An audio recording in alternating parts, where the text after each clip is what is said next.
Should Carolyn Bass be fired? Should y'all hold her to the, I don't know what you call it?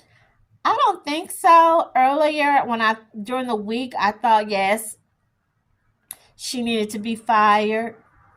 Governor Newsom needed to be fired. Kristen Crowley and the other police chiefs needs to be fired. Your attorney general, your insurance, whoever's over the insurance needs to be fired. But now that I think more, and yes, I am a strong, hardcore Democrat, and I don't have any what you call it. I don't have anything in the pot to say. Nobody's paying me. I just don't think this is these people's fault. This is Mother Nature. This is a natural disaster. Why don't they have some water hydrants? Why wasn't there water in their yard?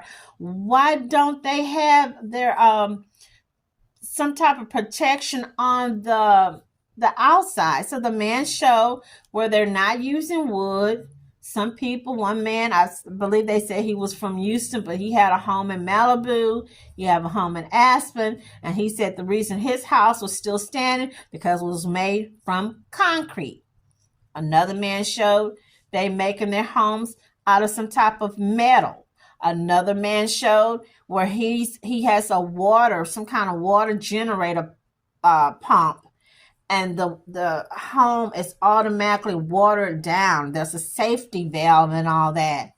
Too risky to insure. For a lot of families around here, the answer is yes. Insurance companies just won't insure them. That's because of wildfires, but some Bay Area homeowners and home builders are taking action. Consumer investigator Chris Kimura gives us a first-hand look at two new innovations designed to save homes and homeowners insurance. It's dry in Bonnie Doon, but look closer at Mark Mitchell's home. It's raining here. Not from the clouds, from the roof and eaves. It looks kind of like a car wash. To explain this man-made rain shower, let's rewind to 2020. This home video from Mark's backyard shows the CZU wildfire sparking up. Do you know if any of the neighbors around you lost homes? Yes. The wildfire raged here, but spared the Mitchell's home. The house made it, but with significant damage. Today, it's fully restored, plus one innovative addition. Those are the pipes to the roof. Those are the pipes to the roof. That's a sprinkler system attached to the roof and under the eaves to fight fires. You know, anything we can do to defend the house is worth doing. This misting apparatus is the brainchild of a company called Frontline Wildfire Defense. Created after research showed scorching embers can float for miles, then burn down homes and businesses. That was really the aha moment. Frontline CEO Harry Statter says this proprietary system monitors for wildfires and embers. Our software will detect a fire. An app warns you. Then, unless you decline, remotely triggers the sprinklers. All the combustibles on and around the home are going to be saturated, right? And they're going to be wetted down to create an environment that's simply too wet to burn. Water at first. Foam if a fire moves closer. This is the same Class A biodegradable foam that firefighters carry on their trucks. You simply don't need a firefighter there to apply it. Statter pointed out a 4-day battery backup plus a satellite antenna. So if the power and internet go out, the sprinklers can still fight off a fire. So how much does a retrofit like this cost? We're about $10 a square foot. That's $20,000 for a 2,000 square foot home. It's not a cheap product. For Mark, it's money well spent, especially since his family's insurance company canceled their policy. They're now in the state's insurer of last resort, which caps coverage. The Mitchells shoulder significant personal risk, thus the sprinkler system. That becomes part of our insurance plan. Let's try to prevent the fire. Now we're driving more than 100 miles north to Santa Rosa to show you another innovation designed to fend off wildfire. Though this time it's not a home add-on, It's the home itself. Yeah, if you're driving by the home, you would have no idea. A company called DeVel built here, where a home burned down during the 2017 wine country fires.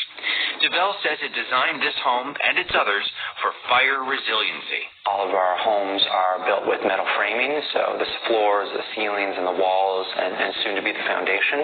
So you have a material that's non-combustible. Case in point, no wood siding on the exterior. The metal just doesn't burn. It's not an inorganic material. DeVel says its prefab homes are sealed for day-to-day energy efficiency, which plays a second role when wildfires spew hot embers.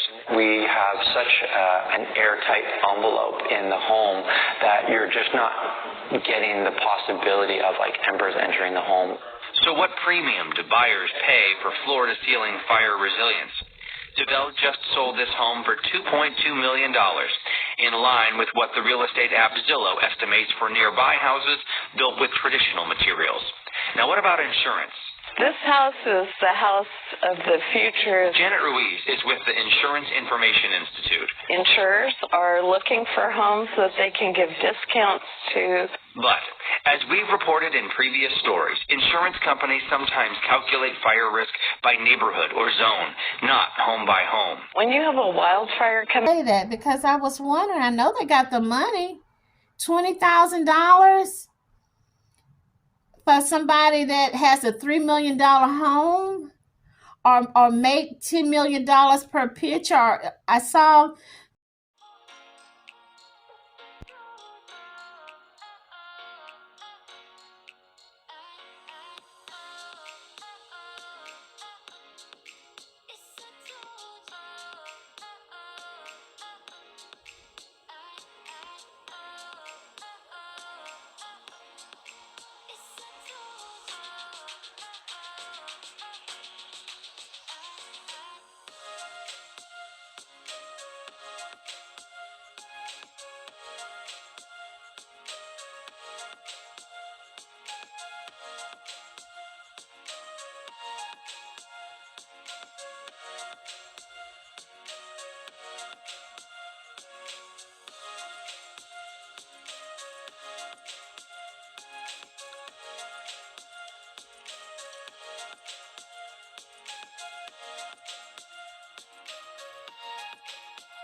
The income for Altadena is $123,000 average. Okay, someone was showing that it's historically, it looked like a mixed neighborhood. It's diverse. I saw blacks and Hispanics, but I've read where it said it was like 20% black, 40 or 30% Hispanic, and about More donations to reveal right now. They all go to the Los Angeles Fire Department Foundation. That's right, George. Tinder is giving a $100,000 donation.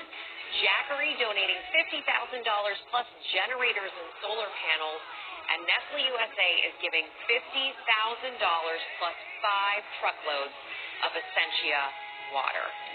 This is the beginning of America coming together to help these folks in California. It's been amazing to watch. Robin and Michael set it all up live in Pasadena. Hey, guys, welcome back. Thank you, Sam. We appreciate that. Very much so. Communities completely leveled by these devastating fires. And one of those areas right here in Altadena, a very special place and an historic one too. Altadena was one of the first areas in America where black and brown people were allowed to buy real estate. And now the homes and the businesses that had been here for generations, many are gone. I was with some of the families as they returned for the first time to the rubble where their homes once stood. And if there's one thing the people of Altadena still have after all this time, it is hope. This morning, heartbreak in Altadena. The whole neighborhood is gone. I don't know how we're going to come back from this. An entire community reeling. To see our city burned down to the ground pretty much, it's painful. It all started the evening of January 7th as powerful wind gusts, 70 to 90 miles per hour, stoking a fire in Eaton Canyon into an inferno, so strong it couldn't be contained. Over 7,000 structures destroyed, at least 14,000 acres burned, and 16 lives lost. Before the catastrophe, Altadena, home to 42,000 people, known for its picturesque landscape, tucked into the foothills of the San Gabriel Mountains, now forever changed. The community of Altadena is the individual heartbeats of everyone that's lived here. This town is the most diverse town in LA County. A town where generations of black and brown families put down roots. Altadena Town Council Chair Victoria Knapp says she's committed to ensuring the town's diversity and rich history live on. I feel like my role is to ensure that the black families, the legacy families, the generational families are protected. But it won't be easy. This is all that is left of Shalene Hearing's martial arts studio of 30 years. She watched her beloved business go up in flames on live TV. I wasn't sure if I had a studio or not. People from out of state, students that I've had in the years past, were calling me because they saw it and they were crying. That just made me realize that that was a building. But the building burned, not the spirits. This was a little mini shopping center. There was a pizza store right there. At 83 years old, longtime Altadena resident Walt Butler losing everything except his irresistible spirit. I'm a guy with everything to nothing. I live my whole life helping people, and I didn't think it would happen to me, but it did. His emotional story shared by Big Talk, bringing in donations and raising awareness of the historic community. This is what's unique about Altadena. We liked each other because we see each other almost every day. Walt standing in the spot where his home once stood. Out front, his car still intact. He remembers the moment he had to escape the flames. I'm standing right there looking at it. I say, if I don't outrun it, it don't get me. Me getting away from the fire, it shouldn't have happened. Just next door, the Jenkins family. Looks like, really. Washer and dryer. Really, and this was the garage. Who lost 9 homes in the fire. Cousins Ed, Will, and Marcus meeting us where multi-generational memories have been built for over 50 years. This is my Paula. Wow. She's the youngest sister. All four houses. They have the party chairs and tables over here from when we would get together to do game night. Yeah. My Aunt Paula, that was her thing, was game night. Their aunts, uncles, and dozens of cousins who once lived in a 2-mile radius are now displaced, spread out across L.A. This is my grandfather's grandmother. Yeah, so they came here in 1970. He used to always, tell me, one day this is going to be yours. It's a lot of legacy that we want to hold on to. We don't want to. No. We don't want that to go with the houses, and so we need to be here to make sure the legacy stays here. Ed, known as the neighborhood plumber, has been on the clock since the fires first broke, committed to building back Altadena, even with his own hands. and you went right back to work. Had to. We're rebuilding. We're not going anywhere. I don't care who it is. All my family, we are staying. We got electricians in the family. We got carpenters in the family. We're rebuilding. Yeah. Dina's strong. Beautiful Altadena. Malibu was like 70-80% white. Will there be gentrification? They're going to try to do gentrification. I'm pretty sure in Altadena, if it's a diverse community, you can't build a house overnight. Rome wasn't built in a day. The only people I see that can come back will be the people who have a home that's paid for and clear, that have their deed in their hand. And then another thing, they're going to have to watch with that we know we have fraudsters out here, con men, people who are doing the quick deed titles. You're going to have people coming from, I don't know, you guys, maybe Virginia, Florida, Texas, pretending to be construction workers, not to mention the real construction workers who are going to try to ask people to give them all the money up front that's going to do a half sloppy job. There's going to be so much going on. Will they get FEMA trailers? That's something I was wondering. Are they going to give them FEMA trailers? Did the people in North Carolina from that flood, have they all received their FEMA trailers? I know the rent's going to definitely go up. Some people are going to move to Las Vegas, just like when the Katrina happened. A lot of people moved to Texas, moved to Georgia, and they didn't go back. They didn't go back to New Orleans. And one of our family friends shared with me just a few months ago that she remembered that even after a year after the Katrina, her son and his friends, they were still finding dead bodies in those homes. So right now they're saying that 16 people so far died in the fire. It's most likely will be more than 16 people, but thank goodness it's just 16 and it wasn't like in the hundreds. It could have been in the hundreds. This horrible catastrophe, this horrible disaster. It's like, it really makes you think, did we make Mother Nature mad? Did we make the Almighty, the universe mad? I know what else. Someone was saying, well, it's because it's the fossil fuels. Fossil fuels? Santa Anna's revenge. They said Santa Anna fire. I'm going to say Santa Anna's revenge. Santa Anna is back to take what is his that was lost. Maybe it's that. I want to thank the people from Mexico that's coming over here to help fight the fires. I want to thank them because they didn't have to do it, you guys. They didn't have to do it. They didn't have to send their people over here. Amanda Gorman, welcome back to the News Hour. Thanks for joining us. Thanks for having me. So you are a Los Angeles native. You live in the Pacific Palisades. Tell us how you're doing. Tell us if your home is okay, and also what it's been like just to watch all of this devastation and loss unfold in a place you call home.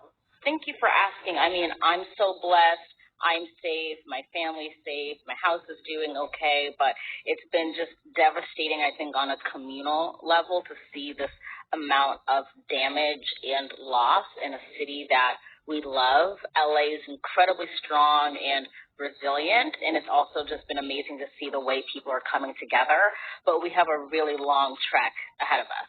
So tell us what led you to write this poem, Smoldering Dawn. Well, when the fires broke out in Los Angeles, I was actually in New York City just by accident. I happened to be doing some press there, and when I saw the amount of ruin and wreckage, I felt so hopeless and so helpless that I couldn't be there with my city in that moment.